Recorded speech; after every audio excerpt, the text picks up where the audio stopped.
उत्तर प्रदेश का ये सहारनपुर ज़िला है और आज हम आए हैं पंचवटी गार्डन में, जहां पर बहुजन समाज पार्टी के राष्ट्रीय महासचिव सतीश चंद्र मिश्रा यहां रैली को संबोधित करने आए हैं। और यहां पर जो 2022 के विधानसभा चुनाव हैं उसको लेकर सरगर्मियाँ तेज है। वहीं पर सहारनपुर में आज डिप्टी सीएम केशव प्रसाद मौर्य भी आ रहे हैं और उसी को देखते हुए ट्रैफिक व्यवस्था को पुलिस प्रशासन ने पूरा जो है इंतजाम किया है। हम आपको दिखा रहे हैं कि यहाँ पर हज़ारों की जो बसपा के जो समर्थक हैं वो यहाँ पर देखे जा रहे हैं। हम तस्वीरें आपको यहाँ दिखा रहे हैं। इस पंचवटी गार्डन में हज़ारों की जो तादाद है वो यहाँ पर देखने को मिल रही है। मुख्य मंच पर जो है बसपा के अनेकों कार्यकर्ता और पदाधिकारी मौजूद हैं। सतीश चंद्र मिश्रा भी मौजूद हैं। वहीं पर जो पूर्व विधायक हैं मोल्लू कुमार, रविंदर मोल्लू, वो भी यहाँ पर मौजूद हैं। और बसपा के जो अजब सिंह हैं सहारनपुर देहात के प्रभारी, वो भी यहाँ मौजूद हैं। वो तस्वीरें हम आपको दिखा रहे हैं। कुछ लोग यहाँ मौजूद हैं, उनसे हम जानेंगे आखिर आज क्या कार्यक्रम है। क्या नाम है आपका? मुस्तकीम। कहाँ आए आज? हम सब बहुजन समाज पार्टी का सम्मेलन में। अच्छा, क्या लगता है आपको 2022 में बहन कुमारी मायावती मुख्यमंत्री बन पाएंगी? जी हाँ, मुख्यमंत्री बन पाएंगे। हाँ, बन पाएंगे। होगी आज यहाँ पर? अब बहुत काफ़ी भीड़ होगी अभी। आज यहाँ पर अमित मिश्रा जी आए हैं। अमित मिश्रा जी आए हैं जी। सतीश मिश्रा जी आए हैं। सतीश मिश्रा। कहाँ से आए हैं आप? कौन से गाँव से? गांगनौली से। गांगनौली से। कहाँ पड़ता है? नागल के पास। जी। तो यहाँ पर जो लोग हैं वो यहाँ मौजूद हैं। हम जानेंगे यहाँ कुछ और लोग हैं जो यहाँ पर इस रैली में आए हैं, उनसे हम जानेंगे। क्या नाम है सर आपका? सलीम। कहाँ से आए हैं? सौदासपुर। अच्छा, किस कार्यक्रम में आए हैं आज? हाँ जी, मोल्लू के प्रोग्राम में आए हैं जी। मोल्लू के प्रोग्राम? हाँ जी। सतीश चंद्र मिश्रा के प्रोग्राम? हाँ जी, हाँ जी, हाँ जी। तो क्या लगता है आपको 2022 में किसकी सरकार बनेगी? सरकार इसकी होगी। किसकी? मायावती। मायावती की? पक्का? पक्का। तो यहाँ पर जो लोग हैं, जो समर्थक हैं बहुजन समाज पार्टी के, उनके द्वारा यहाँ पर ये बताया गया है कि 2022 में जो है मायावती की सरकार बनेगी। कुछ और लोग यहाँ मौजूद हैं, बुजुर्ग हैं, उनसे हम जानेंगे। क्या नाम है आपका? रोशन जी। कहाँ आए हैं आज आप? कहाँ पर आए हैं आज? बसपा के कार्यक्रम में। तो 2022 में जो विधानसभा चुनाव हैं, किसकी जीत आप मानते हैं? हम तो इसी की देते आ रहे। किसकी? मायावती? हाँ, मायावती की सरकार। हम तो हर साल इसी हम तो दूसरी पार्टी ने पकड़ रखी। क्या किया मायावती ने? बहुत कुछ किया। और जो योगी सरकार है उसने क्या किया? इसने कुछ नहीं किया। तो यहाँ पर महिला हैं, उनसे भी हम जाने। क्या नाम है आपका? ममता जी। कहाँ से आए? चरौली से। किसकी सरकार बननी चाहिए? मायावती की। मायावती की। योगी की सरकार में कुछ नहीं हुआ? कुछ नहीं हुआ। मायावती ने क्या किया? बहुत कुछ दिया। हम मान सम्मान दिया। मान सम्मान बहुत कुछ दिया। आनी चाहिए 2022 में। हाँ, वोट सभी देंगे? सब एक डब्बा। कौन सी विधानसभा है आपकी? रामपुर मनिहारन। हाँ जी। किसको वोट देंगे? रविंदर मोल्लू को। तो यहाँ पर जो विधानसभा चुनाव है उसको लेकर लोग जो हैं वो चाहते हैं कि 2022 में मायावती की सरकार बने, क्योंकि जब मायावती मुख्यमंत्री थी तो अनुसूचित जाति के लोगों के लिए बहुत से कार्य उन्होंने किए हैं सहारनपुर में। और उस तरह से जो है उन्होंने बहुत सारे काम जो हैं वो लोगों के लिए किए हैं। वहीं आज जो है सतीश चंद्र मिश्रा इसी रैली को संबोधित करने के लिए यहाँ पंचवटी गार्डन में आए हैं। वो तस्वीरें हम आपको यहाँ दिखा रहे हैं। तो यहाँ पर बसपा पार्टी के जो कदावर नेता हैं कुलदीप बालियान और अजब सिंह, उनसे हम जानते हैं आज के इस कार्यक्रम के बारे में, किस तरह का कार्यक्रम रहा है और कैसा सफल कार्यक्रम जो है राष्ट्रीय महासचिव सतीश चंद्र मिश्रा के तत्वाधान में रहा है। उनसे हम जानेंगे। जी। मैं अजब सिंह, सहारनपुर देहात विधानसभा प्रभारी, बहुजन समाज पार्टी। आज इस कार्यक्रम के उपलक्ष्य से एक संदेश देना चाहते हैं कि 5वीं बार माननीय मुख्यमंत्री बहन कुमारी मायावती बनने जा रही है। बहुजन समाज पार्टी की पूर्ण बहुमत की सरकार बनने जा रही है। हमारे बीच में आज सभी कार्यकर्ताओं को एक मैसेज दिया है। राष्ट्रीय अध्यक्ष ने अखिलेश यादव पर निशाना साधा है, लेकिन अखिलेश यादव जी कहते हैं 400 के पार। आप क्या चाहते हैं 2022 को लेकर? सब कहते हैं 400 के पार, लेकिन धरातल पर आकर देखो, वहाँ पता चलेगा कि हम 400 के पार हैं कि वो 400 के पार है। सर, आप ये समझिएगा कि किस तरह की सरकार है? माननीय बहन जी की अनुशासन की सरकार है, रोजगार देने की सरकार है, सर्व समाज की सरकार है। माननीय बहन जी के यहाँ अनुशासन और रोजगार प्रथम है। जिस तरह से भीम आर्मी के कुछ लोग जो हैं बहुजन समाज पार्टी में आ रहे हैं, तो वो चंद्रशेखर का जो एक वजूद है कहीं ना कहीं उसमें ठेस लगेगी, उसको आप कैसा देखते हैं?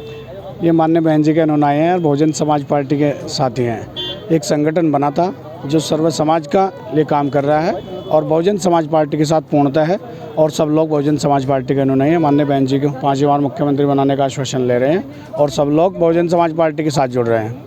कुलदीप बालियान यहाँ मौजूद हैं, उनसे हम जानेंगे। जी सर, बताइए आज के कार्यक्रम के बारे में। आज बहुजन समाज पार्टी के राष्ट्रीय महासचिव राज्यसभा सांसद सतीश चंद्र मिश्रा जी जो आदरणीय बहन कुमारी मायावती जी के संदेश को पूरे प्रदेश में देने का काम कर रहे हैं। यहाँ आज कार्यकर्ता सम्मेलन में भारी भरकम भीड़ जो हमारी रिजर्व सीटों पर आदरणीय बहन कुमारी मायावती जी ने ताकत लगाने का काम किया और यहाँ से रिजर्व सीटों में विधायक बना करके लखनऊ की धरती पर भेजने का काम करेंगे।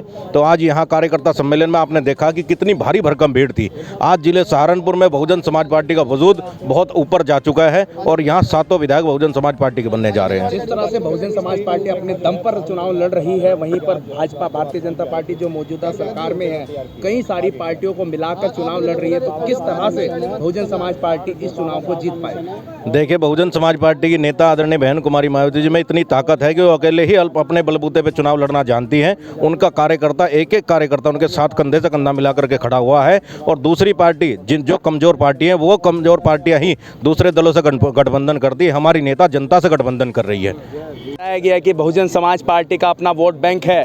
मान्यवर काशी राम साहब के टाइम से ही बहुजन समाज पार्टी अपना एक वजूद रखती है, जिनके खुद के वोटर्स हैं और उसी दम पर जो है 2022 का चुनाव अकेले अपने दम पर बहुजन समाज पार्टी लड़ने जा रही है। सहारनपुर की ये तस्वीरें हम आपको यहाँ दिखा रहे हैं। संविधान के रचयिता बाबा साहब डॉक्टर भीमराव अम्बेडकर बहुजन नायक बहुजन समाज पार्टी के संस्थापक माननीय श्री काशीराम जी को नमन करते हुए और इस देश की नहीं विश्व की 10 महिलाओं में से जिन आयरन लेडी का खिताब मिला है, 4 बार की पूर्व मुख्यमंत्री, पूर्व राज्यसभा सांसद, लोकसभा सांसद, पूर्व मुख्यमंत्री, बहुजन समाज पार्टी के राष्ट्रीय अध्यक्ष आदरणीय बहन कुमारी मायावती जी को अपना आदर्श और नेता मानते हुए आज यहाँ सहारनपुर मंडल में सर्वजन हिताय सर्वजन सुखाय के इस महासम्मेलन में मुख्य अतिथि के रूप में, जिन्हें वास्तव में बहन जी के बाद अगर किसी का नंबर आता है,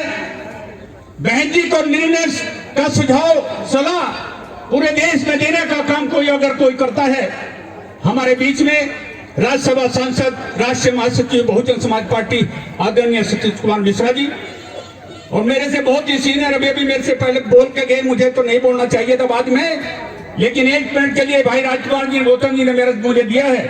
सम्मानित पूर्व मंत्री नकुल दुबे जी, सम्मानित सांसद जी, सम्मानित हमारे सभी प्रभारीगण, बहुजन समाज पार्टी के सभी सम्मानित मेरे सामने बैठे मेरे बुजुर्गों नौजवान साथियों, एक बात कहकर के अपनी बात खत्म करना चाहता हूं। साथियों, यहाँ पर ज्यादातर बैकवर्ड समाज के लोग बैठे हैं। ये बैकवर्ड समाज, ये पिछड़ा वर्ग, पाल, पंजाबी, कसर, सैनी, जाट, गुजर, मुस्लिम समाज के लोग, ये किसने दिया है पिछड़ा वर्ग का नाम? ये आरक्षण का नाम किसने देने का काम किया है? आपको जानकारी है, कांग्रेस शासन में मंडल कमीशन एक बनाया गया था। मैं बहुत सूक्ष्म शब्दों में ले जाना चाहता हूं। मंडल कमीशन बनाने का काम किया था कांग्रेस ने, लेकिन रिपोर्ट आने के बाद उसको रोक देने का काम किया। 1989 में बहुजन समाज पार्टी के 3 सांसद बने, वीपी सिंह की सरकार बनी और माननीय काशीराम जी के पास, वीपी सिंह जी माननीय बहन जी के पास गए कि हम बहन जी को बहुत बड़े मंत्री बनाना चाहते हैं, बहुत विभाग देना चाहते हैं, सम्मान देना चाहते हैं। साथियों, कहना चाहता हूं, माननीय काशीराम जी ने, बहन जी ने कहा कि हमें सत्ता का लालच नहीं चाहिए, हमारी 3 शर्तें अगर हम देना चाहते हैं। पहली शर्त है बाबा साहब डॉक्टर भीमराव अम्बेडकर को भारत रत्न। दूसरी हमारा है कि मंडल कमीशन की रिपोर्ट कांग्रेस ने लागू नहीं की, उसको लागू करने का काम करें। तीसरी शर्त थी, जो इस देश में सांप्रदायिक वातावरण बनाना चाहते हैं, आडवाणी रथ लेकर के चल रहे हैं, उसको रोकने का काम करें। साथियों, नमस्ते। आज के इस प्रोग्राम को शुरू हुए काफ़ी देर हो चुकी है और हमारे मेहमान खुसूसी जनाब सतीश चंद्र मिश्रा जी यहाँ पर मौजूद हैं। उनको वेलकम करते हुए सबसे पहले मैं बाबा साहब माननीय काशीराम जी को खराज अक़ीदत पेश करते हुए और बहन जी के आशीर्वाद से इस सभा को शुरू करते हुए, इस सभा में हमारे, जैसे कि मैंने अभी बताया, हमारे बहुजन समाज पार्टी के महासचिव और सांसद आली जनाब सतीश मिश्रा जी और उनके साथ आए हुए पूर्व मंत्री नकुल दुबे जी, धर्मवीर चौधरी साहब, दीपक राणा जी, विजय पाल गाजियाबाद, सुरेंद्र एडवोकेट काजी मुजफ्फरनगर, सुरेश कैशफ जी MLC, महमूद MLC साहब, महिपाल माजरा जी XMLA, नरेश गौतम जी और हमारे यहाँ के रामपुर मनिहारान से बहुजन समाज पार्टी की जानिब से उम्मीदवार रविंदर मोलू जी, इसी तरीके से देहात सीट से उम्मीदवार अजब सिंह जी, कुलदीप बालियान जी, चौधरी ताहिर हसन जी, जनेश्वर प्रसाद जी, देवबंद से हमारे चौधरी राजेंद्र जी, ऋषिपाल प्रमुख जी, दिनेश शर्मा जी, S आलम जी और हमारे स्टेज पर बहुत से लोग मुअज़्ज़िज़ लोग मौजूद हैं। टाइम की किल्लत की वजह से नाम लेना मुश्किल है और इस वक्त इस सभा में सभी मेरे दोस्त, भाई बहन और पत्रकार बंधु, जैसा कि आप जानते हैं कि 2022 का इलेक्शन होने वाला है और इसी के सिलसिले में आज की ये जनसभा हो रही है।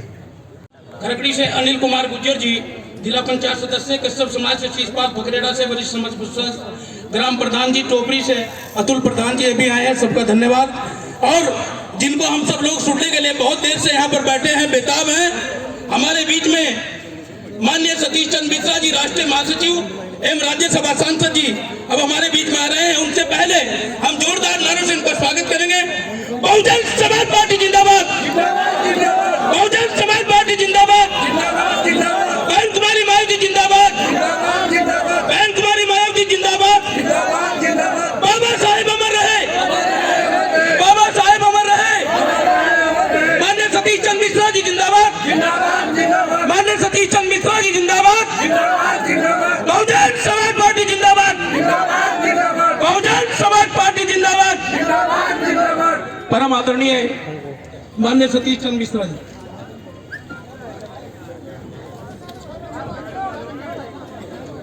उपस्थित बहुजन समाज पार्टी के सभी सम्मानित नेतागण, मैं अपनी बात शुरू करने के पहले संविधान के रचयिता डॉक्टर बाबा साहब भीमराव अम्बेडकर जी तथा बहुजन समाज पार्टी के संस्थापक मानवर श्री काशीराम जी को श्रद्धा सुमन अर्पित करता हूं। श्री नकुल दुबे, पूर्व कैबिनेट मंत्री, श्री सुरेश कश्यप जी, सदस्य विधान परिषद, श्री महिपाल सिंह माजरा, पूर्व विधायक, संयोजक सहारनपुर, श्री हमारे मेंबर ऑफ पार्लियामेंट सहारनपुर से श्री हाजी फजलुर रहमान जी, रामपुर मनिहारन सहारनपुर रविंद्र मोलू जी, सहारनपुर ग्रामीण से श्री अजब सिंह जी, पुरकाजी से श्री सुरेंद्र पाल सिंह जी, जिनको कि हमारी पार्टी की नेता, हमारी पार्टी की मुखिया बहन मायावती जी ने अपना आशीर्वाद दे करके आप लोगों का आशीर्वाद लेने के लिए आपके समक्ष इनको भेजा है। श्री महिपाल सिंह जी, श्री धर्म सिंह चौधरी जी तथा यहाँ पर बैठे हुए सभी सम्मानित साथियों, महिलाओं, बहनों और मीडिया के साथियों, भाइयों, हमारे साथियों ने आपके बीच में अपनी बातें बहुजन समाज पार्टी के संबंध में बहुत विस्तार से रखी हैं और सभी चीजों को आपके सामने इस क्षेत्र के बारे में भी, इस क्षेत्र के में बहुजन समाज पार्टी ने किस तरह से यहाँ पर बढ़ाने का काम किया, ये हमारे माननीय सांसद जी ने भी आपके सामने रखी। श्री धर्म सिंह जी ने और श्री सुरेश कश्यप जी ने, श्री नकुल दुबे जी ने भी आपके सामने सूक्ष्म में सब कुछ रख दिया।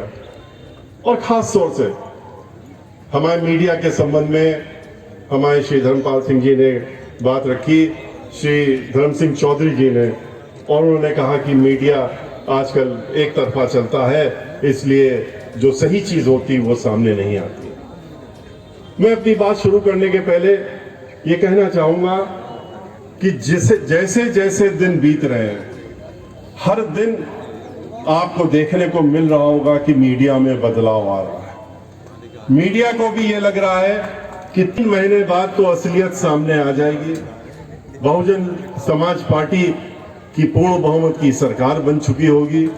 बहन मायावती जी उत्तर प्रदेश की 5वीं बार मुख्यमंत्री बन चुकी होंगी। तो तब हम लोग क्या करेंगे? हम लोग क्या फिर 2007 की तरह बैठ करके कहेंगे कि नहीं, हम लोगों से गलती हो गई, हम लोग आंकड़े नहीं लगा पाए, हम लोग सही नहीं समझ पाए, हम लोग तो 30-40 का आंकड़ा देते थे 2007 में, और 2007 में पूर्ण बहुमत की सरकार बनी थी, अब की बार फिर से पूर्ण बहुमत की सरकार बन गई, हमसे कुछ गलतियां हो गई। मैं आपको बताना चाहता हूं कि मीडिया की भी मजबूरियां हैं। मीडिया जो है वो किसके माध्यम से चलती है? मीडिया में आजकल जो बड़े बड़े उद्योगपति हैं, जो बड़े बड़े धन्ना सेठ हैं, उन्हीं के हाथों में मीडिया जा चुका है। और हमारे जो मीडिया कर्मी जो श्री धर्मपाल सिंह जी के साथ में बैठते हैं, जैसा कि वो कह रहे ग्रीन रूम में कहते हैं कि आपकी सरकार बन रही है, ये वो लोग हैं जो कि फील्ड में रहते हैं, जो जगह जगह पर जाते हैं, उनको असली नब्ज मालूम है। वो देख रहे हैं कि क्या उत्तर प्रदेश में हो रहा है, किधर जनता जा रही है, किसको याद कर रही है, किसके शासन को याद कर रही है, किसके कुशासन को देख रही है जिसको हटाने के लिए उसने जिद थाम ली है। वो किस समाजवादी पार्टी की सरकार का भी उसे माहौल देखा और अब भारतीय जनता पार्टी का भी देखा, तब उसको याद आता है कि किस तरीके से सुशासन चलता था बहन मायावती जी की सरकार में, कैसे विकास हो रहा था, कैसे हर तरफ कानून द्वारा कानून का राज चल रहा था। तो ये वो लोग हैं, मीडिया के लोग, जो कि बैठ करके अलग बात करते हैं, लेकिन जब वो मीडिया में जा करके बात रखने की बात करते हैं तो ऊपर से जो निर्देश होते हैं, जहां पर पूंजीपति जिनके कि मीडिया के ये ज्यादातर जो मीडिया के आप चैनल्स देखते हैं वो हैं, वो उनको जो निर्देश देते हैं उनको करना पड़ता है। और उनकी भी मजबूरी होती है, वो अगर ऐसा नहीं करेंगे तो उनके ऊपर जो भारतीय जनता पार्टी या जो सरकार में लोग बैठे हैं वो उनका दबाव आ जाता है, तो इसलिए उनकी भी मजबूरी हो जाती है। इसलिए आपको इन चीजों को नजरअंदाज करना पड़ेगा। और आज मैं ये कह सकता हूं दावे के साथ में, सोशल मीडिया आप देख रहे हैं, हम लोग भी सोशल मीडिया देखते हैं। सोशल मीडिया जो ये एक अलग मीडिया, सबको इन्होंने धोखा देने का काम किया, किसी को नहीं बख्शा। नौजवानों से कहा 2 करोड़ नौकरी देंगे, आओ वोट दो हमको, सबने मिलकर के वोट दे दिया। उसके बाद क्या कहते हैं?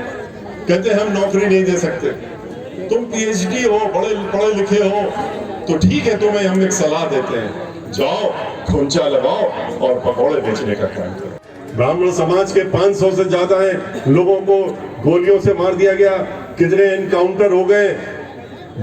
हाथरस में दलित समाज की एक बेटी, किस तरह से उसके साथ बलात्कार होने के बाद उसको जलाने का काम किया गया रात के 2 बजे, क्योंकि उत्तर प्रदेश के मुखिया लखनऊ में बैठकर कह रहे थे हम देख रहे हैं टेलीविजन में और हम ये चाहते हैं कि किसी भी प्रकार से इसकी बॉडी को, इसको इनके घर वालों को, परिवार के हाथ में मत देना, क्योंकि हमारे अपने लोग उसमें हैं, जो आरोपी हैं वो अपने हैं, इसलिए उनको बचाना जरूरी है। और रात में 2:30 बजे मिट्टी का तेल डाल के जला दिया। किस तरह से खुशी दुबे 16.5 साल की लड़की, एक दिन पहले शादी होती है, मेहंदी भी हाथ से नहीं छूटी थी और उसको 1.5 साल से जेल के अंदर बंद कर रखा है। और घर के परिवार के जितनी महिलाएं हैं उनको 1.5 साल से 6 साल की बच्ची को भी और 4 साल के बच्चे को भी जेल में बंद करके रखा है। ये ऐसी सरकार उत्तर प्रदेश की चल रही है। विकास के नाम पे खाली विनाश। किसानों के साथ में क्या किया इन्होंने?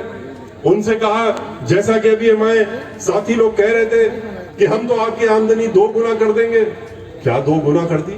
आमदनी तो 0 कर दी। उनकी जमीन पर नियत लग गई, जमीन पे नियत लग गई, क्योंकि इनके बड़े बड़े उद्योगपतियों ने कहा कि हमको आपने सब तो बेच दिया है, पूरा देश बेच दिया है, नौकरियां खत्म कर दी आपने, क्योंकि हमको पूरा देश बेच दिया आपने। हर चीज जो देश की संपत्ति थी, सरकारी संपत्ति थी, वो उनके हाथों में बेचने का काम किया। ये आपको भी मालूम है। चाहे रेलवे हो, चाहे तेल हो, चाहे हवाई जहाज हो, चाहे हवाई जहाज बनाने वाली कंपनियां हो जो युद्ध के हवाई जहाज बनाती हैं, वो हो, बैंक हो, बिजली घर हो, हर चीज को बेचने का काम कर दिया, हर जगह प्राइवेटाइजेशन कर दिया। और ये तो आपकी संपत्ति थी, आपके टैक्स से बनी थी। लेकिन इनको उद्योगपति ये लोग हजारों करोड़ रुपया देते हैं चंदा के नाम पे, तो इसलिए उन्होंने कहा कि हमें दे दो। उन्होंने कहा ले जाओ। अब उन्होंने किसानों की जमीन मांग ली, कहा कि हमको सब कुछ मिल गया है, जमीन नहीं मिल रही है, किसानों की जमीन दे दो। तो 3 काले कानून बना दिए। ऐसे काले कानून बनाए जिसमें कि जमीनें जब चली जाए पट्टे पे तो दोबारा वापस न आने पाए। किसान के पास जो छोटी जमीनें हैं वो भी उसके हाथ से चली जाए। 2 गुना बढ़ाने की आमदनी की बात करते थे। बहन मायावती जी ने तो वोट जब मांगा था 2007 में, ये नहीं कहा था कि हम 2 गुना कर देंगे, लेकिन हमारे किसान भाइयों को मालूम था कि वो कुछ भी ना कहें तब भी सभी किसानों की देखभाल तो वो करने का काम बहन मायावती जी करें। और उन्होंने इसीलिए जब उनकी सरकार बनी तो 2 गुना गन्ने के दाम बढ़ाने के काम किए। 5 रुपए हर साल नहीं, जैसा कि अब बढ़ाए गए हैं, 125 से लेकर के 250 पहुंचाने का काम बहन मायावती जी ने किया। 40 रुपए जो और बढ़ाए थे कैबिनेट के माध्यम से 290 पहुंचाने के लिए, तब तक वो सरकार चली गई थी और जो सीजन शुरू हुआ था उसके बाद वो 40 रुपए बढ़े। कहने के लिए वो समाजवादी पार्टी की सरकार आ चुकी थी। समाजवादी पार्टी ने 15 रुपए बढ़ाए, इन्होंने 25 रुपए बढ़ाए और किसानों की बात करते हैं, किसानों के ऊपर लाठियां चलाते हैं, आदेश देते हैं। इनके मुख्यमंत्री कहते हैं कि आंदोलन कर रहे हैं, इनको सबक सिखा दो। अपने पुलिस वालों से कहते हैं, जैसे कि उनसे कह रखा है कि अगर कोई भी बात ना सुने तो चाहे होटल में घुस के सर फोड़ना पड़े, जान लेनी पड़े, ले लो, गाड़ी में बैठाल के गोली मारनी हो मार दो। उसी तरह से किसानों के लिए भी कहा कि उनका सर फोड़ दो और तब तक लाठियां चलाओ जब तक सर से खून ना निकले। और आपने देखा कि हरियाणा के और उत्तर प्रदेश के बॉर्डर में किस तरह से किसानों को पर लाठियां बरसाई गई। उनका सर फट गया, सर से खून निकलने लगा, 2 किसानों की मौत भी हो गई। और वो कहते हैं मुख्यमंत्री कि ये तो अच्छा सबक सिखाया। उत्तर प्रदेश के जितने भी भारतीय जनता पार्टी के वरिष्ठ नेतागण हैं वो कहते हैं बहुत अच्छा हुआ, उत्तर प्रदेश में भी इसी तरह से सबक सिखाने की जरूरत है। लेकिन सबक तो सिखाने का काम किसानों ने अब की बार इनको कर दिया है और उन्होंने मजबूर कर दिया। 700 किसानों की शहादत ली इन्होंने, उनके बारे में एक शब्द नहीं बोला, लेकिन मजबूरन जब देख लिया कि अब चुनाव आ गया है तो चुनाव है तो इसलिए मजबूर होकर के इन 3 काले कानूनों को वापस लेने की घोषणा की। तो यहाँ पर तस्वीरें हम आपको दिखा रहे हैं इस पंचवटी गार्डन की। यहाँ पर जो है ममता शिवा हैं, संवैधानिक क्रांति पार्टी के जो राष्ट्रीय अध्यक्ष हैं, उनसे हम बात करेंगे कि बहुजन समाज पार्टी को क्या समर्थन दिया जा रहा है और किस तरह से जो बहन कुमारी मायावती है उनको जो है मुख्यमंत्री बनाने का यहाँ महिलाओं के द्वारा जो ये एक संकल्प है वो लिया जा रहा है। जी क्या नाम है आपका? जी नमस्कार, मेरा नाम ममता शिवा है और मैं जनपद सहारनपुर से हूँ। संवैधानिक क्रांति सामाजिक संगठन की मैं अध्यक्ष हूँ और आज अपनी समस्त टीम के साथ महिलाओं के साथ यहाँ पे जो सतीश चंद्र मिश्रा जी आए हुए थे जनसभा का निर्णय दिया है और हम चाहते हैं कि इस 2022 में बहन जी की सरकार पूर्ण बहुमत से बने। तो क्या क्या मुद्दे लेकर आप इस बहुजन समाज पार्टी का समर्थन करने के लिए आए? हमारे जो समाज के लोग हैं उनके कुछ राष्ट्रीय मुद्दे तो उनके होते ही होते हैं, लेकिन साथ साथ उनके कुछ उनके कुछ मुद्दे स्थानीय होते हैं, क्षेत्रीय मुद्दे होते हैं। वो उन मुद्दों को लेकर के भी हम आए हैं। जो समस्याएं दूसरी सरकार में आती हैं वो समस्याएं हमें बहुत देखने को मिलती हैं, सब उनको सामना करते हैं। लेकिन मेरा सभी टीम के साथ अपने लोगों से कहना है, बाकी उसे कहना है कि अपनी सरकार जब बनती है, अपने जब राज होते हैं तो उसमें अपने ही काम होते हैं, और जब तक हमारी सरकार नहीं बनेगी हमारे राज उसमें नहीं हो सकते और ना ही हमारी कोई समस्या का समाधान होगा। आज पूरा जन समूह परेशान है और यही सब परेशानियों को देखते हुए हम चाहते हैं कि इस बार हमारे पास अवसर है, हम बहन मायावती जी को एक बार फिर से 5वीं बार मुख्यमंत्री बनाने का कार्य करें और इसके लिए हम तन मन धन से बिल्कुल पूरी तरह तैयार हैं। तो तस्वीरें हम आपको दिखा रहे हैं, बसपा के राष्ट्रीय महासचिव सतीश चंद्र मिश्रा की यहाँ रैली थी और मीडिया से जो बात करते हुए इतने धक्का मुक्की हुई है जिसको हम यहाँ बयान नहीं कर सकते हैं। जो खुद के कार्यकर्ता हैं वो बुके देने में ही इतने व्यस्त थे कि मीडिया कर्मियों के जो माइक हैं उन तक पहुँचने नहीं दिए गए। सिक्योरिटी में भी इतना ज़्यादा टाइट रखा गया कि मीडिया को यहाँ पर जो है उनसे संवाद करने की भी अनुमति नहीं मिली। कुछ चुनिंदा मीडिया के जो माइक थे वो भीड़ भाड़ में कहीं ना कहीं घुसकर उन्होंने उनकी कवरेज की है। वो तस्वीरें हम आपको यहाँ दिखा रहे हैं सहारनपुर के पंचवटी गार्डन की। सहारनपुर से दैनिक भास्कर के लिए प्रशांत वर्मा, मोनू कुमार की खास रिपोर्ट।